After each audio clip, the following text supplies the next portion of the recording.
Yesterday I was on a construction tour, and I saw a couple of former students. One wasn't actually in my studio, but was in the year level of the other student that was. And so we just got to kind of talking after the tour was over. What did you like about the tour? Was there anything interesting about it? I even kind of lamented. It was just like, these are the kind of things that I would love to be able to do more often in studio, is to take students to see construction tours, to kind of understand the complexities of all of the things that we keep asking them to put in in their projects, so that they understand the complexities of buildings and all that other stuff. And so as we kept talking and stuff, and I was listening to them talk about what they liked and didn't like about the building that we were looking at, I had asked them, well, where are you all working? Or how are you enjoying the profession? Because these were students from my very first semester of teaching. So they've already graduated with their master's degree, and they are now officially 100% in the profession. No more school, no more nothing. Emerging professionals. And I'm getting to the question. But I needed to set the stage. How did you know what I was thinking, Cormac? I needed to set the stage.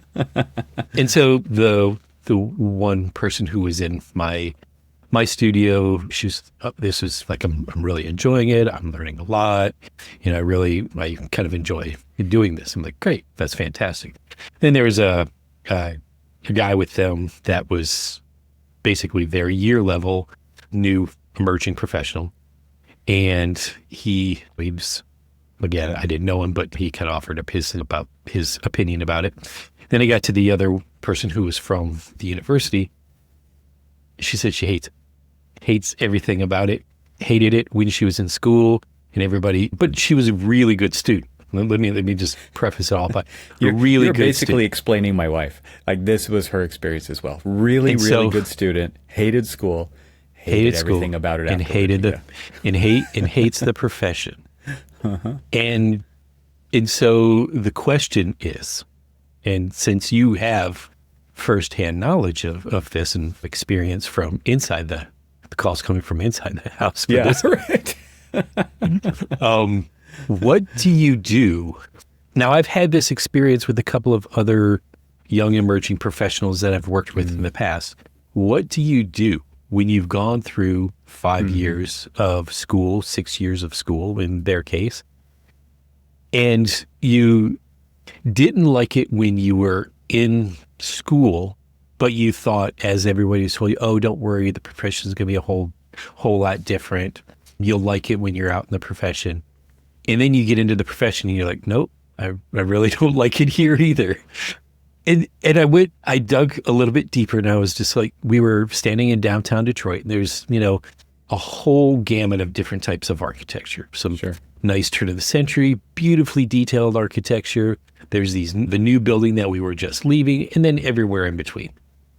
And I was just, look at this. She's like, yeah, there's nothing speaking to me. It is falling on deaf ears to me. Mm-hmm, mm-hmm. What do you do? Now, I offered up some advice, and we could talk about that as we go along, but what do you do if you've gone through all of that schooling and you just don't like what you chose to do? That's the question. I don't think that this is abnormal, and I don't think it should be labeled as such. It's absolutely not. I totally agree with you. There's so many things you could do because, as you probably were about to say, and what I told her was it was like, you would not believe the multitude of different things that you can do inside and outside of the profession with this degree. That does not mean that you have to follow the traditional path of architects. So, I mean, one of the most concerning things is with your follow-up, right? Which is like, none of this is speaking to me. And I think you kind of have to get into some stuff to see if it speaks to you, rather than just judge it all from the surface, right? Right. And because I think extra weight could be putting into the feeling of the situation based on current environment and context. And so if there's really kind of you wake up and you have this kind of sense of dread about going to work that day, that's very different than the architecture around me isn't speaking to me in any way, right? Like those are two very different things. And I think both of those could be addressed. Like I'm not trying to minimize the way the person's feeling because you do have to you have to go inside and be like, okay, where is that feeling in me? And then try to figure out why it's there. And I think the only way you can do that is have that really honest conversation with yourself. And the point isn't to your point to say, start over, because maybe that's not an option. No. And so I think it could become an option at some point, but I don't think that's the immediate answer, which is like, go do something else completely. Yeah. Well, I think some of her friends, in fact, one of the other student, she had thought that was the course of action that she had to take. Is like, oh, no, oh my God, you just finished, 6 years of school, you've got your master's degree now, and you're going to have to just start all over again. And I was like, not necessarily. I mean, there are so many things that a degree in architecture, a multitude of different doors can be opened, and it's just gaining experience, gaining, and I told her, I was like, one of the great things about both in the profession, in school, going to, as we said a couple of episodes ago, when you go to these conferences and stuff and you meet a bunch of people, and so you're building this network. I mean, you can network out and find other things. And of course, some of the things that I told her is like, you've got to listen to X podcast and Y podcast, one X being Troxel and Y actually being out of architecture. And go and like listen to these, because there's a lot of people on your other podcasts that were in the profession that found a life outside of the direct profession that still are having impacts on the profession that you couldn't do if you were just a regular architect. It doesn't sound right, but anyway, just a regular architect. And then there's others. There's like, okay, well, maybe you don't necessarily want to be in the AEC industry, but you've got this degree. What do you want? What can you do? And there's so many adjacents. There's so many adjacents, like real estate, like interior design. Right. There's a lot of options, I think, when it comes to working in and around the built environment, where you would be bringing that expertise that you got in school to a different point of view, and you would actually be adding something there rather than being one of the same kind of points of view within that sphere of influence. I asked them yesterday, and this is how I kind of got to some other, kind of just pulling more information out of her. It's just like, were you ever, I was like, did you ever ask yourself, or were you asked? Because I did this, last semester with my younger students. I asked them, why architecture? It's like, this is not an easy profession.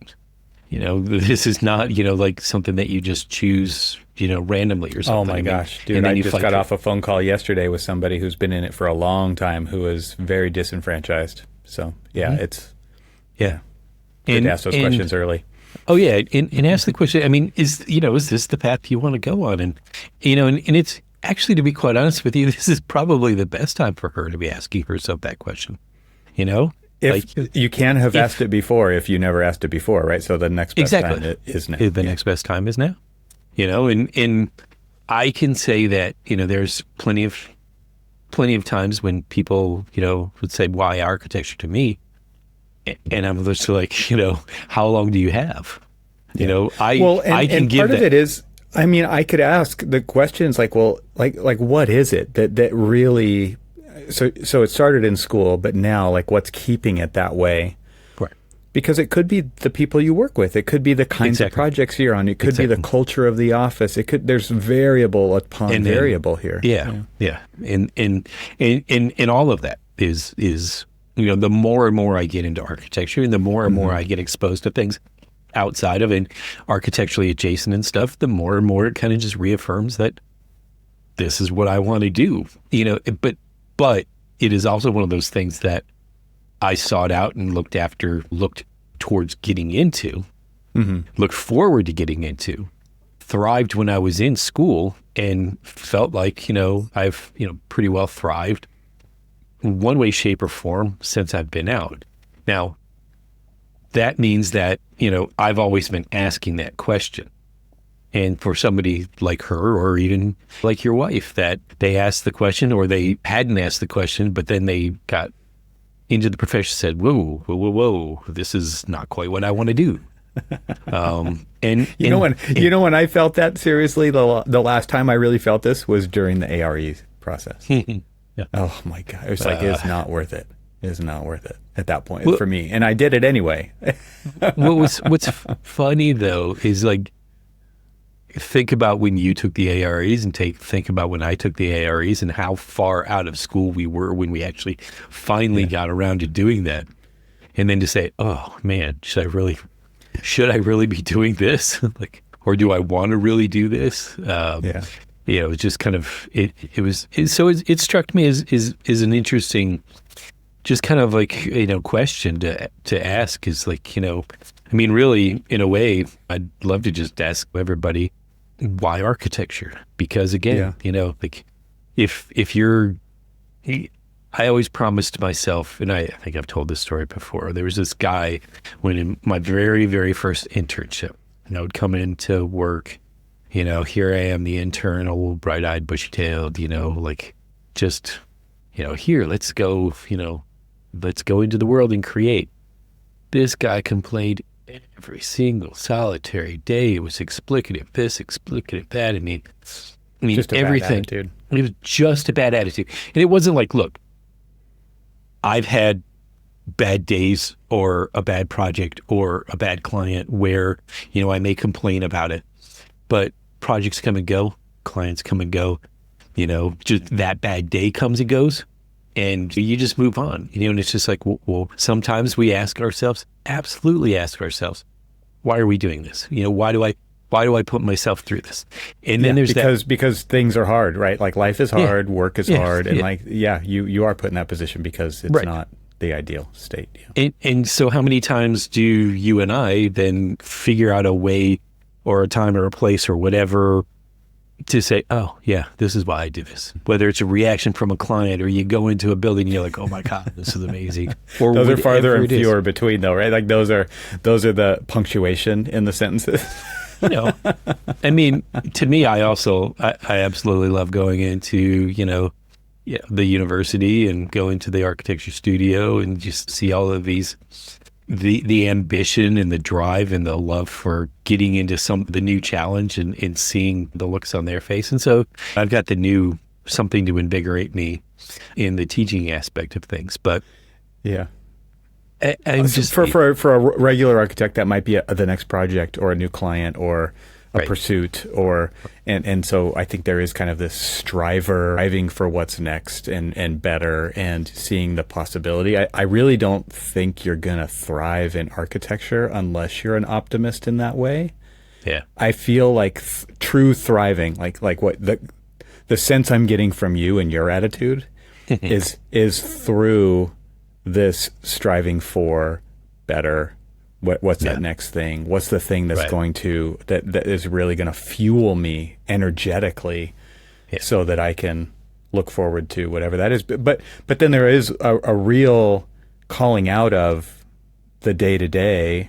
There are things that are just extremely challenging and difficult, but also makes it worth it. Like when you accomplish through that accomplishment of doing those hard things. Right. You said striving, and then of course I just thought of, the little Netflix Formula One thing. I was just like, thriving to survive, or thrive to survive. You need a good tagline. We need marketing taglines to make it through. Yeah. There you go. Well, okay. So just to go back to my better half's situation, she's never solved this issue. Hasn't. There's definitely things that she's passionate about that are outside of architecture. And there's also this very real, like, I spent a lot of money on this. Like, I am in a lot of debt because of this decision. But like the example you're sharing, didn't like it during school. Like, had a different idea of what it was versus the reality of what it was. Learned that through school, stuck with it because she's not a quitter. And just it actually zaps her energy. It actually sucks it out. It's like it leaves her lifeless in that way. And she hasn't found a recipe for happiness in it at all, and would rather do anything but this, right? And so she's not doing it. And I would also make the case that I think you have to put in some due diligence into this to see. Yeah. I really like your idea about the Out of Architecture podcast and the community there, because the education is so useful in so many other ways. Right. And at the same time, like you put in that due diligence, and literally, if you can't find any redeeming qualities, do not do it. Do not put your life into a thing that sucks your energy and zaps you. And because how are you going to be a great contributing citizen if that's the state that you're in all the time? Because, I was thinking, and as I was, telling my wife this, and we were talking about it, it's just like, you do all of this, and then you go into work every day, and you absolutely hate it, and you don't like what you're doing. And so you're obviously not doing any good for yourself, good for your emotional well-being. Probably. Yeah. But then there's that. Then there's you're not doing good for the project, good for the client, good for the team around you. You know what I mean? You may come in and try to be as positive as possible, but that feeling is going to leach out of you. And, the just like, I can't believe I'm still here. I can't believe Can I'm we still just doing talk this. about how important attitude is? And I am not just talking about architecture. I mean, in all situations. There are so many times, especially recently as this has just become more and more apparent to me, when I see a bad attitude, it literally, I hate to actually use even the literally word, it's so overused. But it's like one of those things where it's like a guarantee every time, that just drained me, dealing with that person. And exactly. It's a complete opposite when it's a good attitude. Like their negative attitude. So I'll give you a couple of examples of just this. And I mention this to my kids every time. Let's just say we go through a drive-through and we're ordering food. And the difference of a good somebody there is stark. Exactly. It's just like if you get, if you like go through and you just have this like angry attitude that comes across the speaker, and you just, what do you want? And, whatever it is. And what do you want? And then you go to another place, and I'll say that, I think it's company policy, whether they Chick-fil-A. are fighting through Chick-fil-A. I'm calling it. That, that they are positive and chipper and cheery, and they thank you. I wonder how much of the hiring process is based on attitude alone. You know what? But I always tell my kids, like, you got to understand, you choose the job. They didn't choose. I mean, yes, they hired you, they interviewed you, but you choose the job. So you should just go. You chose to, apply to this job, get this job, do this job. So do it as best as you can. Come in with a good attitude and just do it. Even if you don't like it, you chose to do it. If you choose that you don't want to do it, then, we're right back to where we, started this conversation. Then, it's your decision to figure out what to do next. So in the studio, I have worked with people with a bad attitude, and what I would call like there's a black rain cloud hovering over them, right? And so there's a shadow on my face right here. See how that is contagious, because it's like, okay, if I can get somebody else commiserating with me, okay, now it's two, and now it's just yes, it does. It grows. It grows, and then it becomes like, well, this is the normal culture of the studio, which is at some point it becomes, everybody's complaining about stuff all the time, and it's amazing when either that is removed from the equation or we become very aware of it to make a change about it. How much things shift and how fast they shift in a different direction. Right. Have you seen that in studios too, or even in school? Like in school, where you've got a bunch of students, and if you've got one, like I bet you can. So the studios that I've been involved with in school, they're typically group projects, and that is, this is their introduction to working in teams, and the first semester that I was working there, and I think a few friends of the show that, one of them I know for a fact listens, will, and teaches with me, will attest to the fact that it was a horrible semester. There were teams that worked great, and even if there was maybe one or two people within that team that wasn't terribly strong, they were, the team kind of like gathered around them to help them, and it was just a positive energy within the team.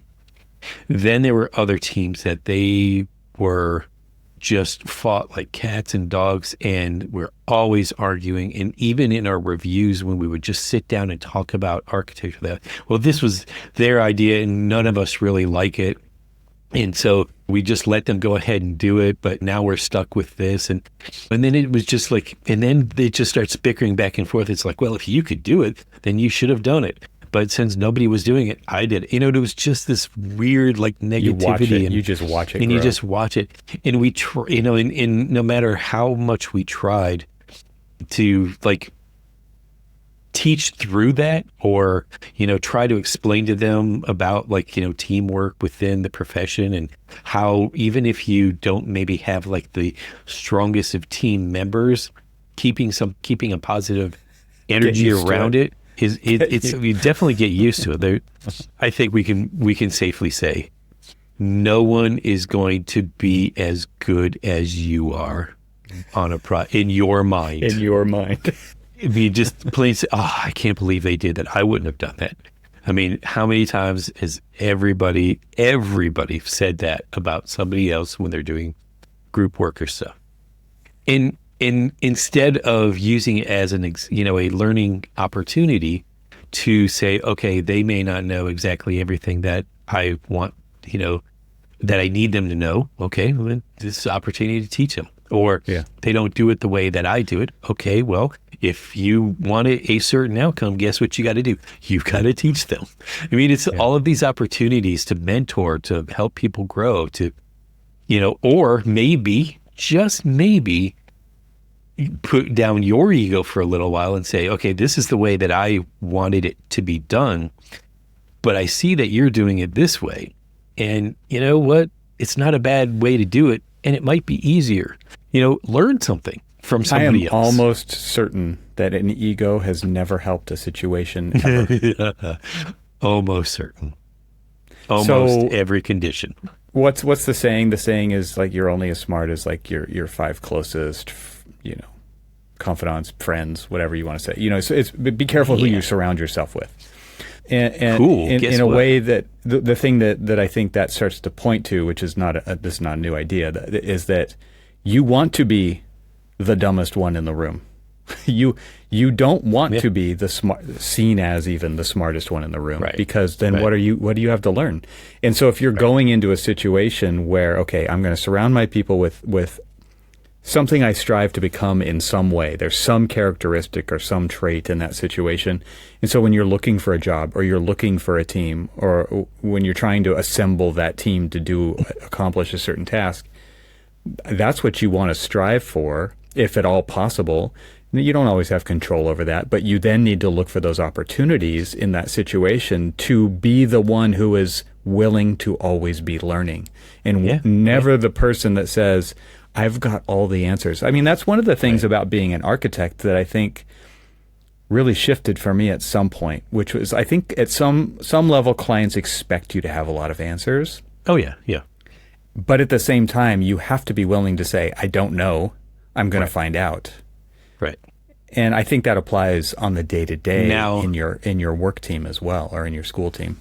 Now, how hard is that for an architect, though? And it's really hard because in your experience. You've been trained. Yeah. You have been trained to do it all yourself, and to have all the answers and the justifications and the reasons and for sure. It is hard. It's like, have you thought about this? Of course I have. Or do you know this? Of course I do.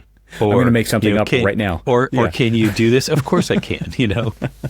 And it's like, there's positive traits to that too. There's positive outcomes to that. Like, oh, can you do this? I've never done that before, but yeah, I'm willing to try, right? And being honest. But part of it is really being self-aware and saying, oh yeah, yeah.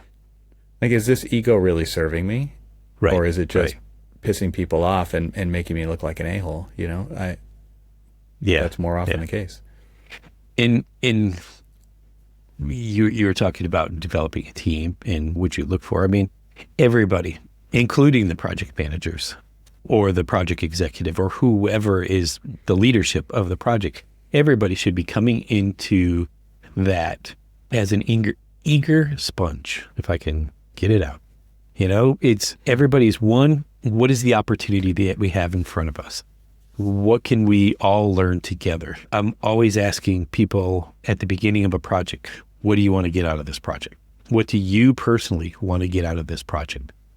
Some people, they're early in their career and they want to learn, like, hey, I'd like to learn exterior detailing, or I may have, I've never done, program planning before. And so, I want to kind of maybe work with the program and see how that all lays out and all of that other stuff and learn how to do that. I think you mean the schedule, Cormac. I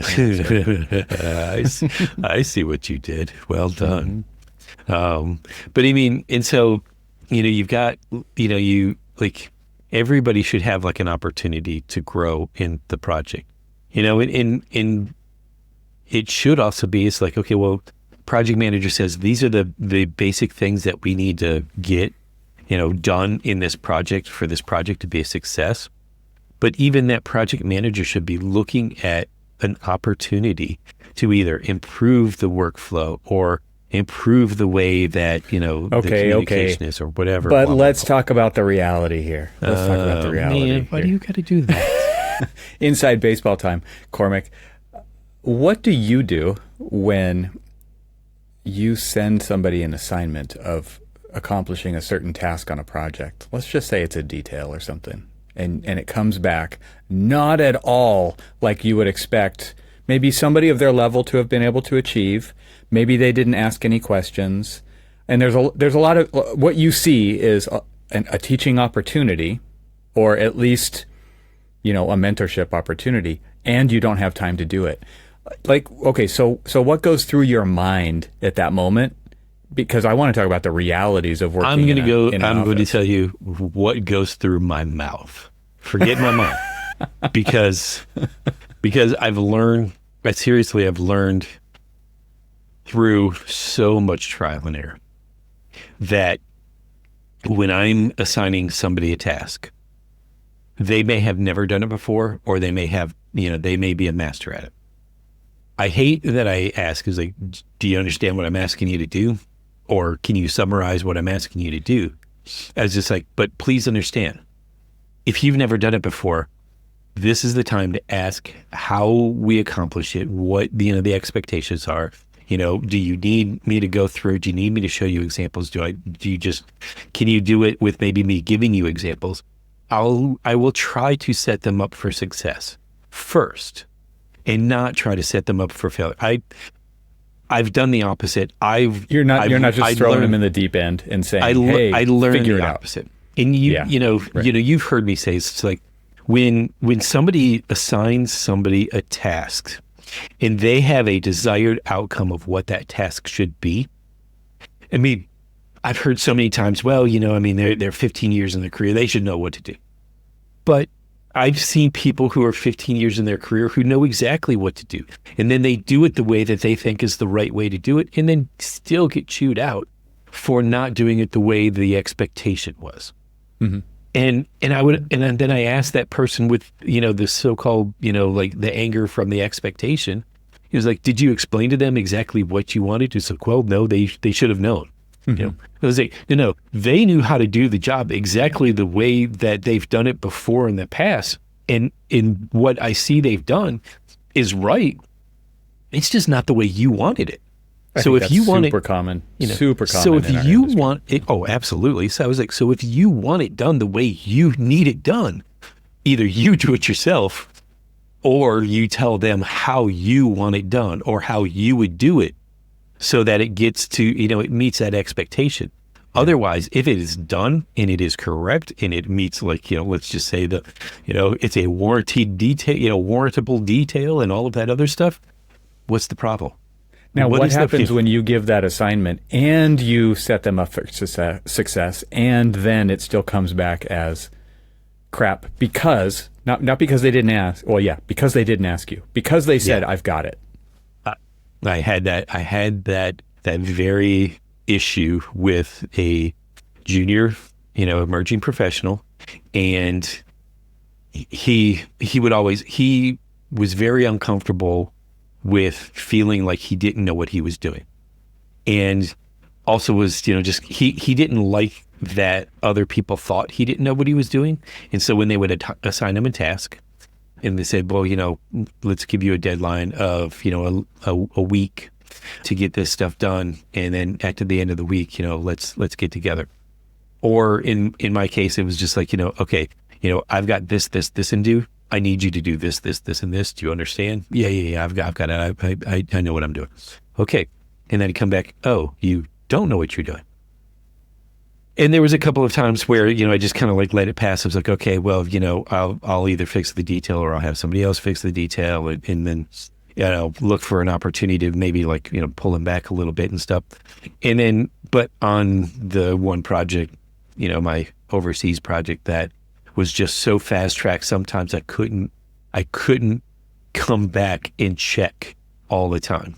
And so there was a lot of times where there's a little bit of frustration festering and all that other stuff. And I decided, I'm like, look, this isn't the right way to be treating this guy. This is not the right way to teach this guy. I'm like, let's have the conversation with him. Like, look, I don't care if you don't know what you're doing. In fact, I expect you to not know what you're doing.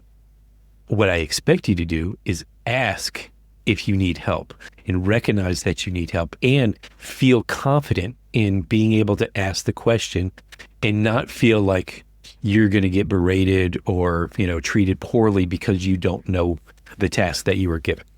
That was, to be quite honest with you, that was like the turning point for both me and most certainly for him. Me as in understand that when you assign something, no, not everybody understands what you're asking them to do. Make sure that you have that conversation with them. Be there for the support, regardless of how, crazy the schedule is and everything else. It is your job at the end of the day. It is your responsibility to make sure it's all done right. And if you're tasking somebody else to do something, you got to make sure that they can do it right. And the only way that they can do it right if they've never done it before is do you use that as a teaching and mentoring opportunity to teach them how to do it. So trust me, I've lived through it. I've experienced it on my own, on my own. The thing that I loved about one of my very first employers, in fact, actually the very first employer after graduation, he basically, I would say, hey, Mike, can you show me how to do this detail? He's like, you got a lot of books around you, graphic standards, you got, the suites catalogs, and you've got all these different manufacturing details. Try to pull together the detail as best as you can and then bring it down to me and, we'll walk through it together. And rather than him just like going off on the handle saying, oh my God, Cormac, this is absolutely the worst thing that I've ever seen. Why did you draw it this way? This is trash.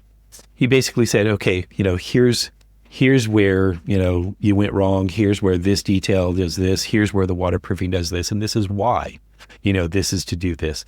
And had the patience to sit down and teach me how to like go through all these things and learn from my mistakes and learn and really remember how we always talk about is like, what does that one line mean? That line means something when you draw it.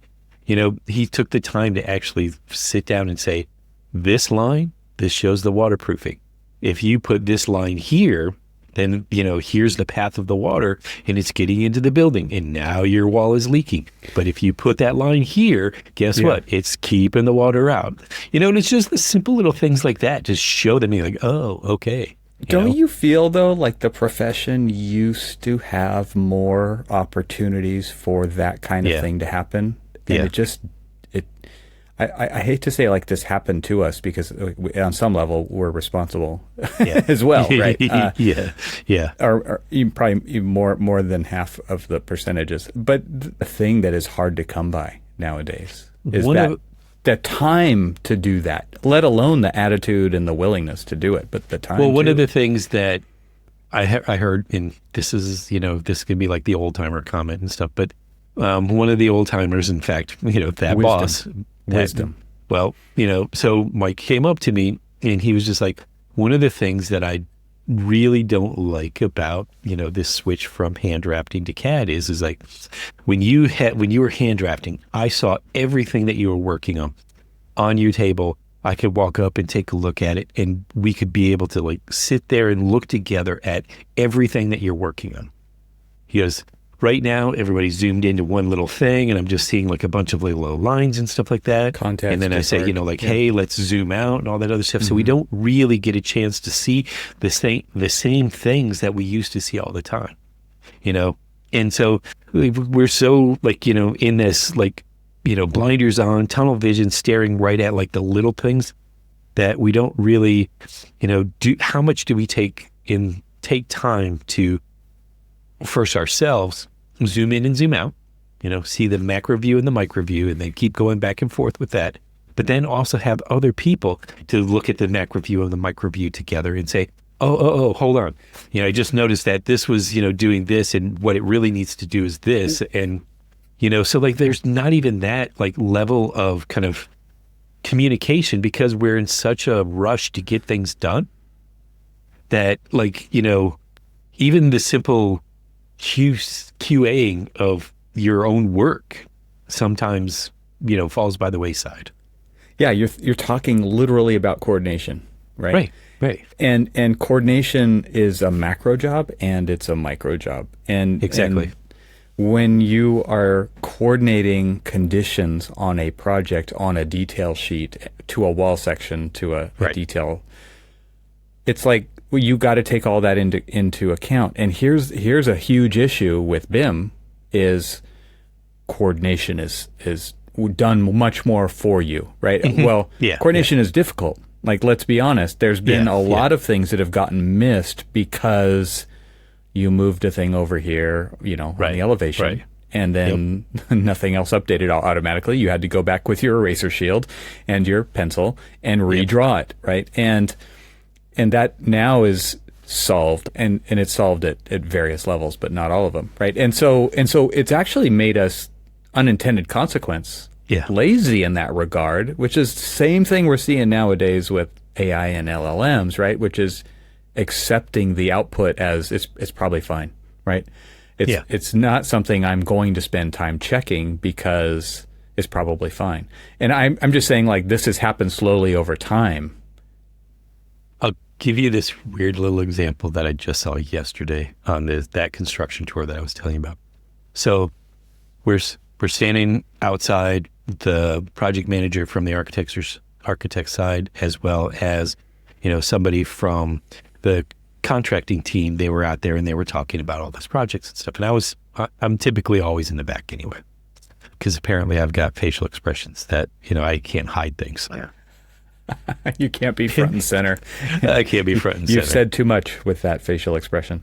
Exactly. Yeah. And so I'm sitting in the back, and I was happened to be talking to this one guy that I had met yesterday, and he saw this look on my face. He's just like, "What are you thinking?" Or he was like, "What do you think?" And I'm like, I was like, I don't know if I can give you this, this big grand assessment of everything, because I'm hyper focused on that, fire department connection right there. And he like looks over, he's like, "What about it?" And so there was this one little facade, and it had these 3 recessed panels of brick inside, so like the whole thing was brick. And then there was like, let's just say 2 courses of brick that were proud. And then 2 inches back was, a series of two courses that were, recessed. And like then then 2 courses, and then 2 courses recessed, and then 2 courses proud. And so, but the thing was, is that the fire department connection was straddling both of them. Oh. And so there was this big gap. Did they literally say, "What about it"? They did say, they said, "Well, what about it?" And then I'm like, they could have chose a surface to be on. Yeah. Like, do they want to be on the proud surface or the recessed surface? I like how you're giving the option to the connection itself, not the person. Yeah, and I was just like, it wanted to be somewhere other than where it is right now. And And I was just like, I'm just so now hyper focused on that. I was just like, Because now, it's so wrong. And before we walked in there, I was just like, now I have low expectations. Because just that one little detail is just like, are you serious? Seriously, you put that, like, you've gone through this effort of articulating that brick facade, and now you've got this one, like, missed coordination item of a fire department connection that literally now looks so out of place. Yeah. And then, you know me, you definitely know me. So I'm sitting there standing. It unraveled from there because now I'm looking at, like, they've got these two different, Alucobond surfaces. And so they've got a whole bunch of panel joints coming together.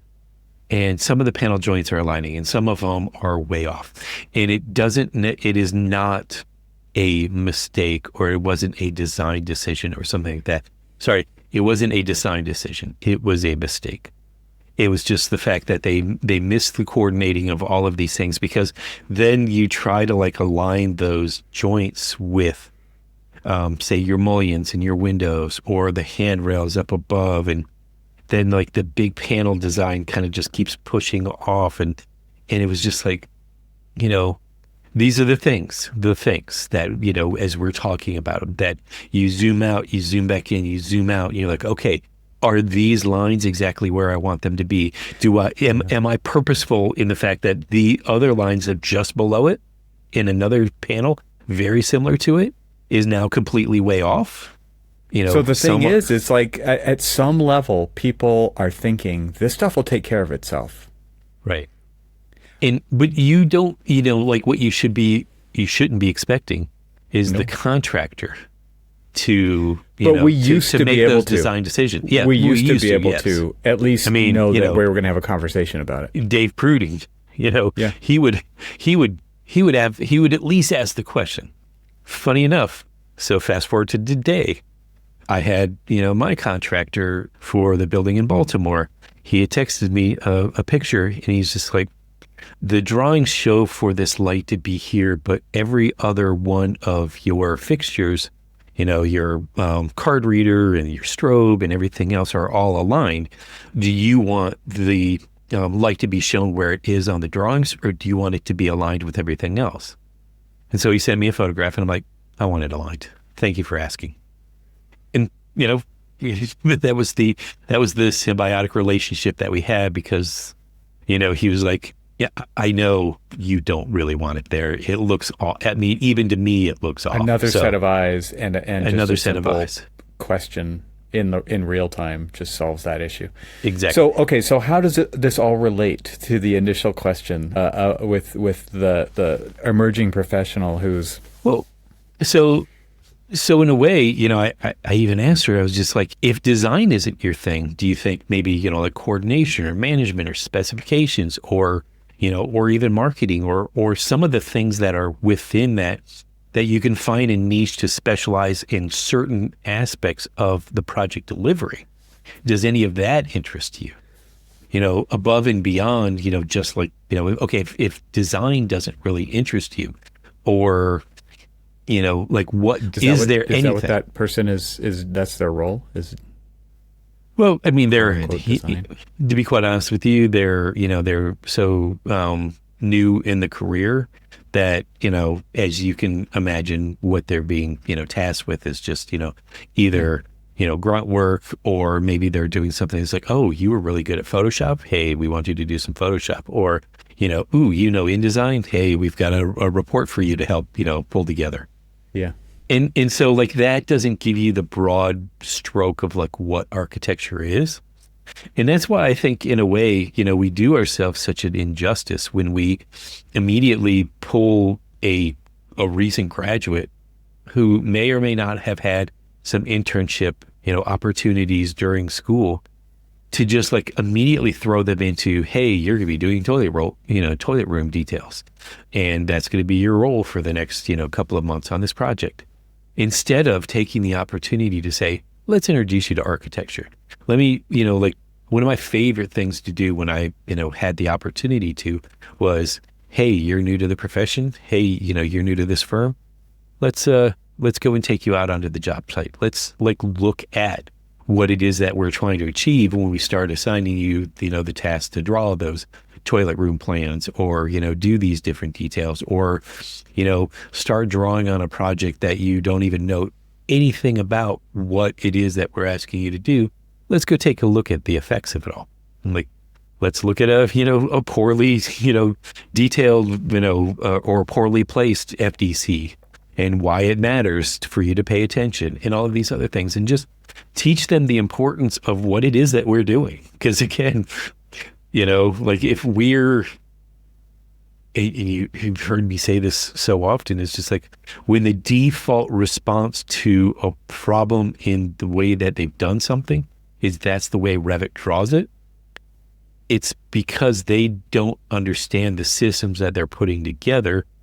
And so the workaround of like, knowing what the system's supposed to look like, so that when Revit draws it wrong, say it doesn't join a corner or something like that, and you know that that's wrong, but you just leave it that way because you don't know any different.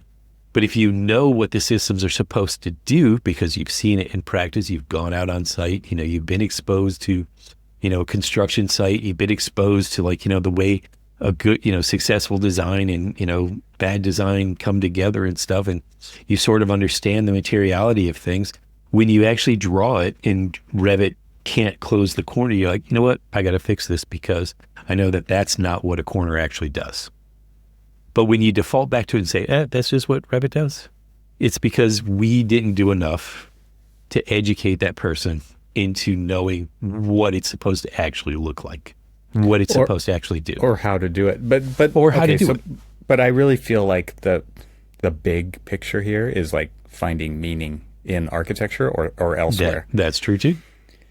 Because if you're not fulfilled, it is 100% based on the context that you're operating within. Now, there's two sides to that. There's the external context and there's the internal context. Okay, so the internal context we spoke a little bit about with attitude, direction. It can be boiled down to just a very small number of things, right? It's like, how are you approaching the day and where do you want to go? How are you letting people know about that? How are you taking steps to get there? But that external one, I think you have more control over that than you might think, meaning you can change it. If it absolutely is out of your control and it's having that big of an impact on you, because you have to have some control over your environment in order to feel like you are making progress. And so that has to do with the people, it has to do with the tools, it has to do with the resources, it has to do with all kinds of things, right? So you have to take an honest assessment, because what you want to do is you want to be able to align to things so that you figure out where your meaning in this world is, and then you will find happiness through pursuing that meaning. It's not the other way around. You don't operate at a happiness level and the meaning happens by itself. Like you literally have to find it. And so that introspection to me, by looking at the data, okay, what's going on inside of here? What's going on the outside? What changes can I make to both of those? It might have to do with, okay, maybe you need to exercise more. Maybe you need to eat differently. Maybe you need to go to bed earlier. Maybe you need to find a job that's closer to you. Like there's all kinds of little things you can do. 100%. And I feel like, man, if you, because you may or may not find that in this profession, and I don't care if you went to school for it or not, you don't have to do it. You don't have to do it. No one's making you do it, and no one's going to change it for you. So, like, put on your adult pants and let's make things happen, right? Like, you've got to be responsible for your own self and not be a victim of this thing, because complaining about it isn't going to get you anywhere. You got to do something about it. I don't know if I've ever told you the advice that I usually give to all of the young architects that have ever worked with me. And it's basically something that you and I do all the time. Like, the advice that we give all the time on here, and you just said it, but I summarize it a slightly different way. And it's, you control your own career. You control what happens to you in your career. Don't let anybody else control, your career. Don't give that power to somebody else. If you let somebody else dictate your career, you're never going to be happy in what you're doing in your life. It's exactly what you just said. So I can't really I mean, the quick summarization of what you just said, but I just want to put that to the side and say, rewind this for a few seconds, repeat, like re-listen to what Evan just said, because that actually is the point of this. Is like, if you're in this profession and you don't really like it, or you don't like something about it, it's you who has the opportunity and the responsibility to change it for yourself. And it's, if it's going through, maybe it's a health thing, maybe it's an environment thing, maybe this just isn't the right thing, then it's you, not anybody else. Don't let anybody else dictate your career. Dictate it for yourself. That's the only way you're going to be happy. Yeah, and I will go back to, because you're an emerging professional, like really try to find that here. Unless you absolutely don't think it's worth it. Right. But to Cormac's point earlier, like there's a lot of things that you could do. A lot. And in the profession, adjacent to the profession, outside of the profession, I think that there's plenty of opportunity out there. But yeah, you're the person who has to figure it out.